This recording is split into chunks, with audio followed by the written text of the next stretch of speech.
Vous êtes qui en fait? Viens Marty, je vais tout expliquer.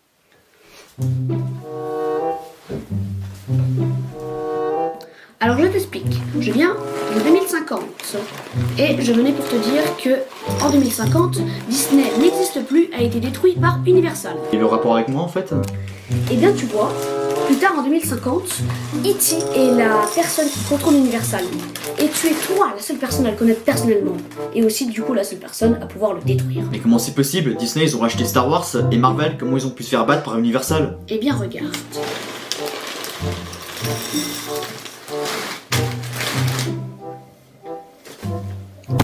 Wow! Bordel. C'est quoi cet endroit?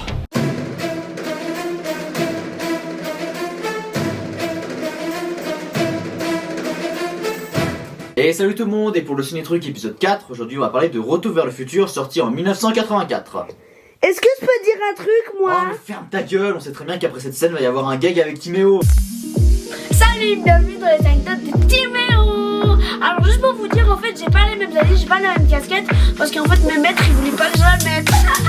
Et les gars, regardez, j'ai un truc pour vous. Alors en fait l'anecdote du jour, c'est qu'en fait de base Robert Zemeckis, il a eu l'idée de ce film parce qu'il a vu une photo de son père qui était en fait un délégué de classe, et il s'est dit que si lui il était né à l'époque de son père, est-ce qu'il serait ami ou pas?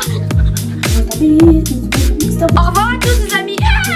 Du coup le film parle de Marty, un ado des années 80 qui va remonter dans le temps grâce à une DeLorean dans les années 50. Il va rencontrer son père et sa mère et son but va être de retourner dans les années 80 grâce à un scientifique fou nommé Doc Emmett Brown. Alors les films Retour vers le futur sont des films cultes encore aujourd'hui grâce à plusieurs raisons. Déjà il y a le côté choc des générations parce que Marty vient des années 80, il va dans les années 50, il découvre un peu toutes ces années avec la musique, les films, tout ce qui était bien. Ouais, comme le racisme ou la guerre du Vietnam. Ah ouais merde, il y avait ça aussi. Et il y a souvent des parallèles aux deux époques. Par exemple, dans les années 80, Marty il met une combinaison jaune pour se protéger du plutonium.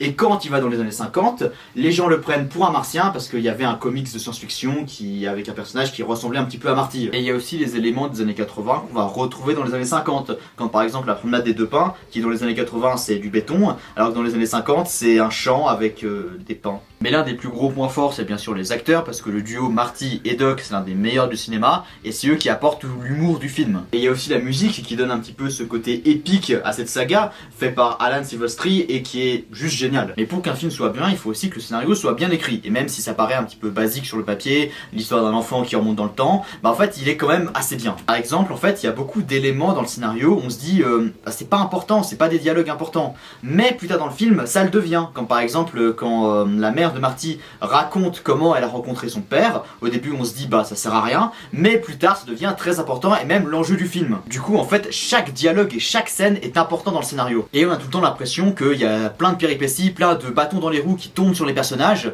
et ça fait que quand ils réussissent, bah on est encore plus content pour eux. Du coup, dans Retour vers le futur 2, Marty va repartir avec Doc, mais cette fois-ci dans le futur, pour régler le problème qu'aura le fils de Marty, mais un certain Biff va voler la machine à voyager dans le temps et prendre l'almanach des sports, ce qui lui permettra de gagner plein de paris sportifs dans son passé et de devenir riche. Le but de Marty et Doc sera donc de retourner en 1955 pour empêcher Biff de se donner l'almanach. Alors on découvre un futur coloré qui deviendra mythique par la suite avec ses voitures volantes, ses hoverboards et qui est rempli de références à la pop culture du genre Les Dents de la Mer 19. Et du coup bien sûr c'est important que le film ait de bons effets spéciaux et là les effets spéciaux sont très bien, certains peut-être un petit peu mal vieillis mais d'autres sont encore très réalistes de nos jours. Et ce qui est bien c'est qu'on découvre ce futur en même temps que Marty et comme lui on est émerveillé par ce qui l'entoure. Mais malheureusement Marty va acheter l'almanach des sports dans l'idée de le ramener dans le présent pour gagner des paris sportifs et c'est justement à cause de ça que Biff va avoir la même idée, voler la machine à voyager dans le temps et devenir un homme super riche et super puissant dans le présent. Donc c'est à cause de la cupidité de Marty que Biff est en train de détruire le présent. Et le film a souvent cette morale anti-cupidité, comme par exemple déjà avec Marty, comme j'ai expliqué avant, mais aussi avec Biff qui devient le plus puissant d'Amérique, qui corrompt la police et ça rend la ville de Hill Valley complètement invivable. Et il y a aussi bien sûr la morale autour de la machine à voyager dans le temps, est-ce que ce serait pas trop dangereux si ça tombe entre de mauvaises mains, et ça bien sûr c'est un parallèle à plein d'autres avancées technologiques durant l'histoire. Autre chose que j'ai aimé dans cette suite c'est le côté répétition, parce qu'il y a plusieurs scènes du premier film qu'on retrouve dans le 2, et ça déjà ça permet de pas dépayser les spectateurs, Et deuxièmement, j'aime bien en fait, vous savez comme j'ai dit dans mon Ciné-Truc épisode 2 sur Joseph Campbell, que toutes les histoires sont en fait les mêmes depuis la nuit des temps, mais avec juste quelques différences. Bon après, ce sont peut-être pas inspirés de Joseph Campbell, c'est peut-être juste un hasard, c'est de la spéculation. Mais il y a un truc qui fait souvent débat dans ce film, c'est le paradoxe temporel. Bon, j'ai un peu la flemme de vous expliquer, j'ai envie de le faire. Salut les amis. Salut les amis.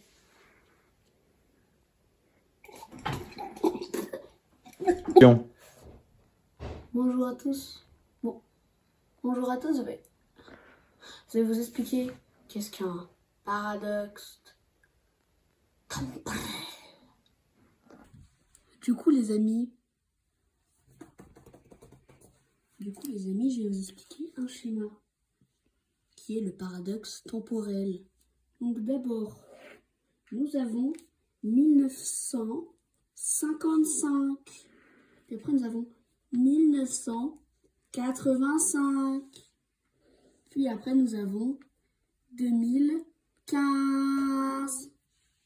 Et 15. Mais du coup, ici, nous avons un nouveau 1985.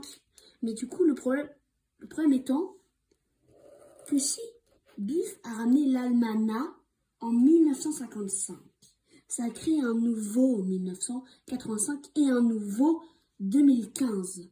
Mais le plus gros problème étant que, vu que Marty et Doc ne sont jamais allés dans ce 2015, comment est-ce que Biff aurait pu remonter en 1955?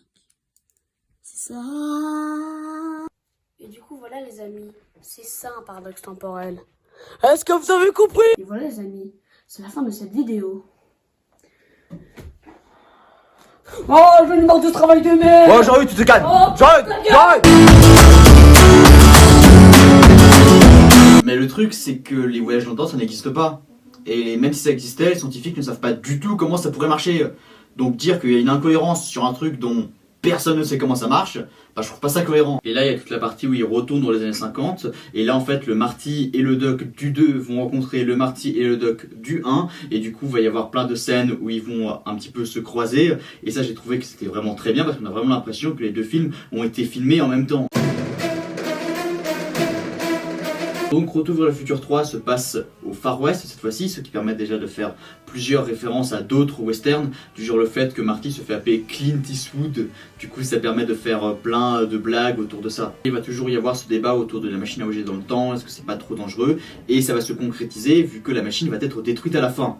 Mais le problème c'est qu'à la fin, il y a aussi Doc qui revient, avec un train qui permet de voyager dans le temps, ce qui du coup détruit complètement cette morale. Et on a de nouveau ce côté répétition, mais cette fois-ci ça va être encore plus poussé, vu que le fil rouge sera quasi identique à celui du 1. Et souvent on dit que c'est parce qu'ils ont plus d'imagination, que c'est pour faire de la thune, etc. etc. Mais il y a quand même certains films, comme ce Retour vers le futur 3, qui ont une ligne directrice quasi identique à celui du premier film, mais qui rajoute quand même de nouveaux éléments pour que le film soit intéressant. Autre exemple, Jurassic World, il a un fil rouge quasi identique à celui de Jurassic Park, mais pourtant il arrive à apporter de nouvelles choses, comme l'Indominus Rex, le fait qu'il y ait des visiteurs dans le parc, et du coup ça fait que le film est plus intéressant. Bon après, je dis pas que Jurassic World c'est un chef-d'œuvre, il est quand même pas ouf, même nul à chier comparé à Jurassic Park, mais vous m'avez compris. Et ce troisième film est sûrement le plus spectaculaire de la trilogie, comme avec la scène du train qui est juste exceptionnelle.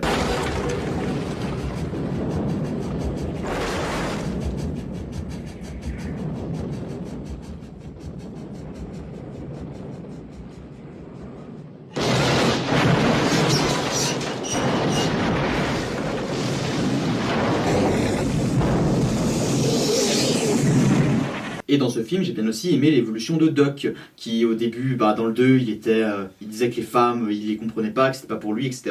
Que c'était un des grands mystères de l'humanité.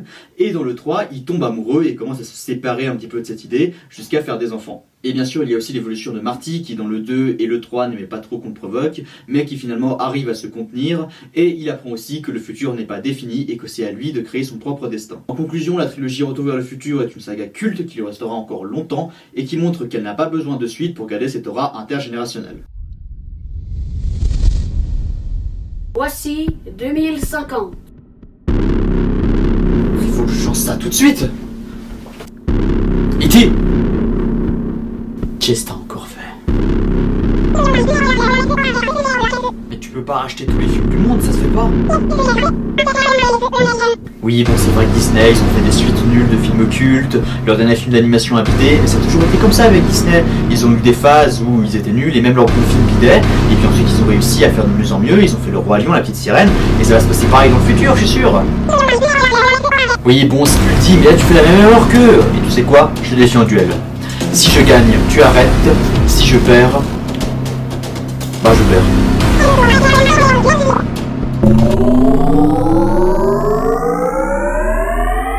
Wow.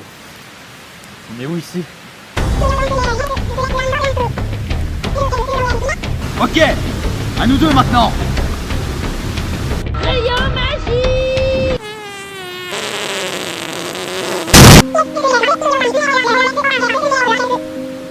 Ouais, c'est ça. Hasta la vista. Ouais, bon, je lui ai dû un truc stylé parce que je t'utile, mais comme j'ai dit, à mon avis, ça fait plus pitié qu'autre chose. C'est quoi cette musique aussi? Pierre, et pourquoi vous m'appelez toujours Pierre? C'est bien votre nom, Pierre Cardin. Et c'est marqué partout sur vos sous-vêtements. Oh, moi, que ce soit ma mère, ma grande-tante, ma grand-mère ou même ma sœur, j'en ai rien à foutre. Mais monsieur, c'est complètement dégueulasse. Ta gueule, toi.